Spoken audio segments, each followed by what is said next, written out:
It will be more than possible for me to prove that we can do great things.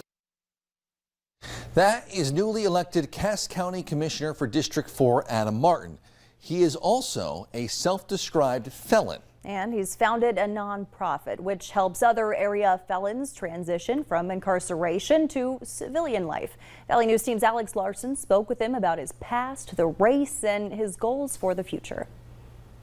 Last night was fun, watching the numbers come in, and then when it ended with 1,000 more votes than my opponent, I felt a lot more comfortable on moving forward with this. Adam Martin leads the F5 project, but he's also open about his own felony record. From the time I was 13 until I was 31, I was pretty much a product of the system, right? So whether it was probation or in treatment or in jail or boot camps, juvenile detentions, foster homes, not being able to get employed because of my felony background, not being able to get housing. And he feels his background gives him a unique perspective to bring to the table of the Cass County Commission. He says a lot of the issues they're dealing with are ones he has experienced, and he knows the gaps. It helps put me in a position to have conversations with people across many backgrounds, because I've been successful at business, I've been successful as a marketing professional, I've been successful at changing my life, getting sober. There's just a bunch of different experiences in there that isn't normal in this kind of arena. Martin says he's also hoping his campaign will help destroy the stigma behind those with a record. I think it will give an explanation and not an excuse. It will be more than possible for me to prove that we can do great things. On Martin's campaign Facebook page, he says 49% of people frequently booked in local jails have an annual income under $10,000. 25% a serious or moderate mental illness, 52% have substance use disorder, and 27 of those have no health insurance. Martin says if elected, he wants to get out into the community and start asking why. I think I'm going to have a hard time getting educated about things that's going on with the commission, in our communities, and not be able to do something. In Fargo, Alex Larson, Valley News Live. You'll remember we didn't learn the final results of the Fargo races until around midnight last night. Cass County election officials say the delay was due to mostly just having so many contests on the ballot, having to get reports from each voting machine in the county, then count them all up at the courthouse. But they say they are working to make the process quicker for the November election. Despite long lines all across Fargo, the Secretary of State is reporting a dismal voter turnout. Statewide in 2020, 27% of eligible voters turned out in June. This time around, it was less than 16%. Let's switch gears now and talk about the weather tonight. We see some clouds here and some wind in parts of our area. First Alert Storm Team forecast Chief Meteorologist Hutch Johnson joins us now with your forecast. Indeed we do, as we have very gusty winds, and in fact some of our counties here in eastern North Dakota have seen the gustiest winds that we have all day long, and it's kicking up some dust. Hard to believe actually, with all of the rain that has fallen in our western counties, 1 to 3 or more inches yesterday, and it is kicking up some dust. Now we don't see that much of it here in the FM area, but check out this photo shared by Stephanie in Hannaford. Wow, gusty and dusty indeed, and she describes it as an all-out dust storm out there. Can't see very far. Here's a look at those gusts. Fargo picking up now to 43 miles per hour. We were at 41 for the peak for the day, and 39 mile per hour gusts in Oaks. Zooming in a little closer, some of the strongest gusts here. Cooperstown down towards the Valley City area, and over 50 mile per hour gusts here moments ago in the Cooperstown area. We'll be turning our attention to heat in the forecast. After a cool down tomorrow, the sizzle will be upon us as we go through Father's Day weekend. A few sprinkles showing up on the radar tonight, nothing too substantial from Grand Forks into northwest Minnesota. Most of us in the yellow here in the 60s, but we're holding on to 70s in the Southern Valley. Coming up, we'll have hour-by-hour details on all this wind, and we'll talk a little bit more about that heat wave that is right around the corner. I'll have those details in a moment. All right. Thanks, Hutch. Well, if it gets hot outside, it's even hotter in your car. The National Safety Council reports more than 40 children across the country die from heat stroke inside a car every year. And kids aren't the only ones left behind. Kevin Dill at the Animal Health Clinic says if your dog shows labored panting or can't stand or walk, It's likely a sign of heat stroke, and it happens more than you might think. The emergency clinic sees it pretty frequently, and it's typically going to be in the weekends or the evenings where everybody's out being busy. And so staying ahead of that is really important. It just happened earlier this week in Minnesota when authorities found 47 cats inside one van at a rest stop northeast of the Twin Cities. Kate Raditz has that story. It was a shocking discovery for a stranger on Tuesday morning. A passerby at the rest stop noticed the vehicle. A vehicle full of cats, not just a few cats, many, 47 of them.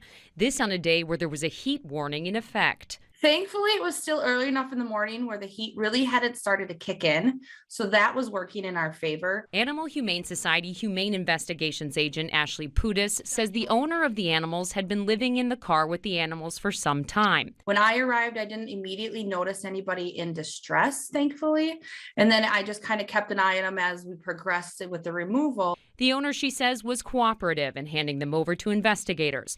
The Chisago County Sheriff's Office and Minnesota State Patrol officers also responded. Nobody wakes up and says, I'm going to own 47 cats. So it's just something that happens over time.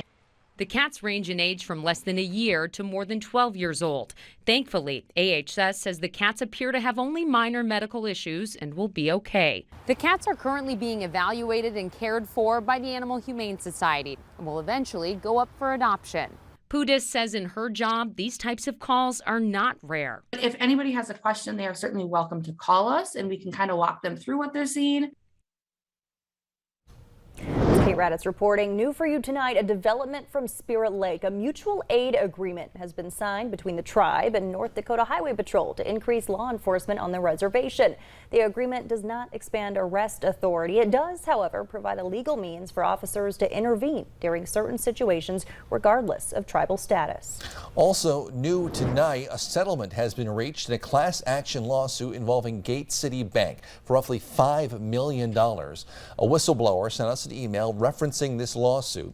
The paperwork says Gate City breached its contract with the account holders by improperly collecting overdraft fees and non-sufficient fund fees on certain transactions. If you were charged these fees with Gate City from November of 2013 through November of last year, you may be eligible. A final approval hearing on the matter is set for September 9th.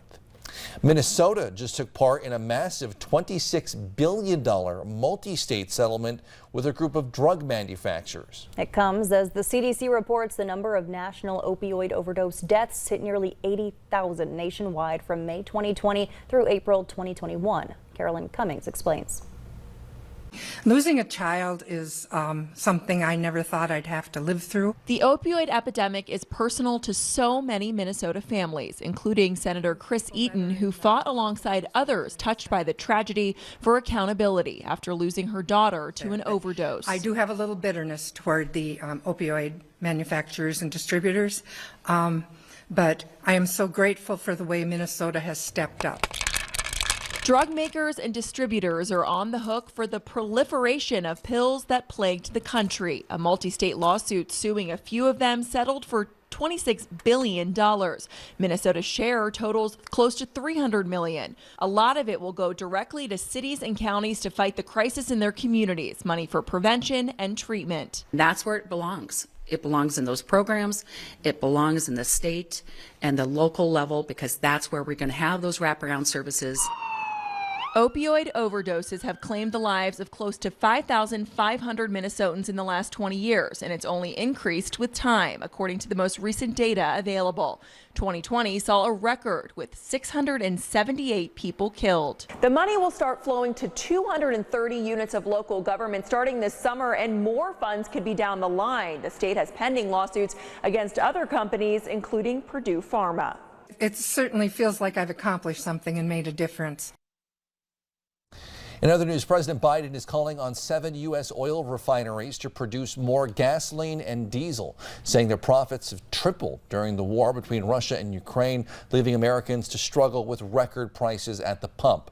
American Petroleum Institute CEO Mike Summers snapped back on Twitter, saying the president's policy agenda regarding the shift to renewable energy is what's choking the industry. Biden has already released oil from the U.S. Strategic Reserve. He's also increased ethanol blending, though neither actions put a real lasting downward trajectory on prices. His claims that prices are, at least in part, the result of corporate greed is one that is debated among economists. This is a 5-alarm fire, and we cannot wait to respond. Now is the time to use every policy tool available to push back against an unprecedented attack on women and on their right to control their own bodies and their own futures. Congress can act. Today, Senator Elizabeth Warren, who you just heard, along with Senator Edward Markey, introduced a bill to ban data brokers from selling the most sensitive data about everyday Americans, their health and their location. They say data brokers have been caught selling cell phone-based location data for millions of Americans, including women who visit abortion clinics. These senators, along with 20 others, are urging the president to issue an executive order defending privacy rights, including reproductive rights.